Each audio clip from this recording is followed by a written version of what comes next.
Hi, Erin. Hi. This is Erin Milchman, and Erin's from the Marco Patriots Association. Yes. And we're going to go over today what consists of a go bag, the contents. And this go bag is oriented for Hurricanes, disasters, water events, severe weather. Yes. Any sort of situation where you would need to evacuate. so you think everybody should have this in their house I or do. their condo or something, Yes. especially during hurricane season. Especially during hurricane season. And we talked the other day about even people having that because in their condos or whatnot, because other people may be staying there and they're not there. It could be a renter, it could be a family member, etc. Right. They may not be familiar with the procedures that being locals that we might be familiar with when it comes to, severe weather. Okay, so let's go through the items that you think everybody should have in their go bag. Okay, so let's start with a change of clothes. So we suggest that you have a brightly colored UV dry wick material shirt, long sleeves, brightly colored so that someone can see you, because you want to be able to signal that you need help. Gotcha. Some sort of comfortable pants. These are leggings. I think these are a good idea. Some sort of long pants, or like fishing pants for men with a ripstop fabric. No leggings for me. That. No leggings for the guys. Yeah. Important that you have a pair of sturdy shoes. We like hiking shoes, but sneakers work. I wouldn't go with boots because water gets inside them and they can fall off, and then you're barefoot. Makes good sense. Dry pair of clean socks. Always. Yes. And Your feet. take care of your feet. And then also a fanny pack. And inside your fanny pack is going to go cash, your important documents, some small things that you might need. The reason is so that you can be hands-free. Gotcha. And you can put all of your clothing items into a waterproof ditty bag. These are awesome. We love these. Those are awesome. And then rain gear. So that takes care of your change of clothes. You also want to take with you some water.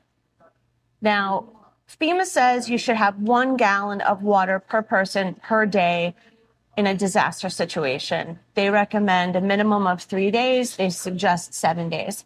That becomes very heavy, right? So what is the solution? Well, it's not the greatest idea to keep bottled water in your trunk because the plastic can make the water toxic. So we like this boxed water. You can try it out for yourself. You can just keep this right in your trunk during hurricane season. Then it's there. You don't have to lug it. 10 years. 10 years. That's great. 10-year shelf life. Aqua tabs are a good thing to have on hand too, just in case. And then food. So nuts, protein bars, nothing that melts like chocolate or jellies, things like that, because you may or may not have electricity or air conditioning. None of my favorite foods then. None of your favorite foods. Yeah, no peanut butter. That's my favorite. Chocolate here. Nothing like that. So, and if you fill up a gallon-sized bag like this with things that you like, things that make you happy, that should be enough to carry you for about 3 days. Toiletries. Obvious. You can buy these already done, already made up. This is a pre-made toiletry kit. Yes, this is actually the kit that we put in our disaster go bags that we give to disaster victims. A comfort item, something to cover up. This one we love. It's a Turkish towel, and it also doubles as a towel. It's a blanket. Great thing. Washable. And soft. And soft, right. Okay, electronics. So a portable weather radio, old school hand crank battery. This one is also solar. This will be could possibly be your only means of communication as far as receiving information when there's no cable, no Wi-Fi, none of that stuff. Right. A flashlight, whatever flashlight you're comfortable with, spare batteries, a brand new phone cord. Brand new. You know, we talked about this, and I bought another. Good. I bought a twin pack, and I'm saving one. Perfect. Because you said I shouldn't use my Ziploc bag full of old cables. Because when you need it to work, you need it to work. So a brand new phone cord. And whatever other cords you may need to charge whatever small electronic devices you're bringing with you.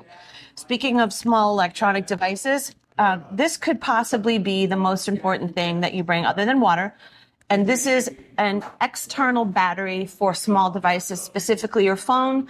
This one you can charge it with a cord into a wall, but it also charges in the sun. We have an abundance of sunshine after hurricanes, so let's make use of our solar energy. Yeah, when cell service comes back, you want to be able to turn your cell phone on. Right. Also, very important documents, and put them in a Ziploc bag, label them, take a couple of pens and a notebook. A map. Why would you need an old school map? Can you still buy those? You can. You can. You can buy them online. I happen to purchase this one at Staples, so you can find them. They're still out there. So this is a map of Florida. You would buy the map of whatever state you're in, and if you lose GPS, this will help you to figure out where you are, because things change after a strong wind. You might not recognize where you are. This will help. And then also a spare pair of glasses so that you can read your map and everything else. I can't see without mine. So, and a first aid kit. This is my first aid kit. It goes in my Jeep. I keep it with me at all times. I recommend that you customize a first aid kit rather than purchasing a box of Band-Aids. We will have a special show on first aid kits and all of the different things that go inside there. Something to clean your hands with. So antibacterial hand gel works great. This also helps if you have an injury or a wound. Wet wipes, any kind of baby wipes, wet wipes are good. Personal protection and a signaling whistle. Again, you want to be able to tell people that here you are.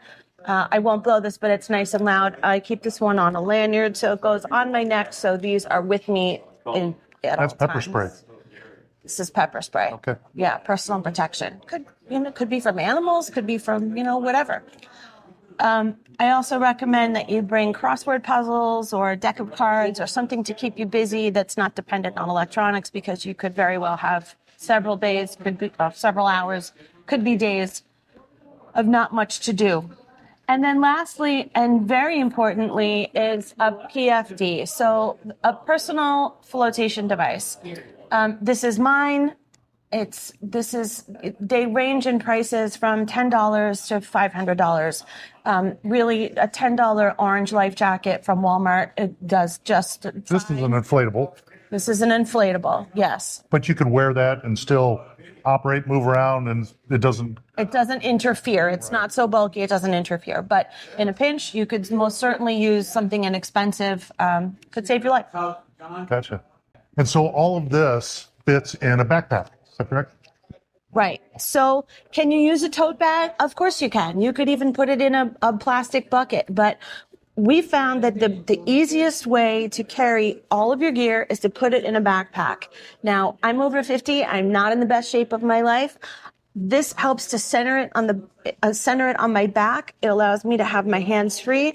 Has lots of different pockets to organize things for me. And this was under $50, so I think it was a good investment. So if somebody said, I want to feel somewhat prepared for hurricane season, would you say this is probably the first thing you need to do? Put together the basics, yes. You need to have these things, put it all together inside of a backpack or whatever bag that you choose, put it away in a closet, up on a shelf, somewhere where it's not in the way, but easily accessible for you. And the reason that you want to do that now is because when you get an emergency evacuation notice, everyone, including myself, tends to feel a little bit panicky. And what do you grab? What do you take? And where is it? So if you have it ready to go, you can just take it, get on your way to safety. Awesome, Erin. Thank you very much. Appreciate it. You're welcome. Hey, I hope you found this video interesting and informative, and we'll see you in the next video.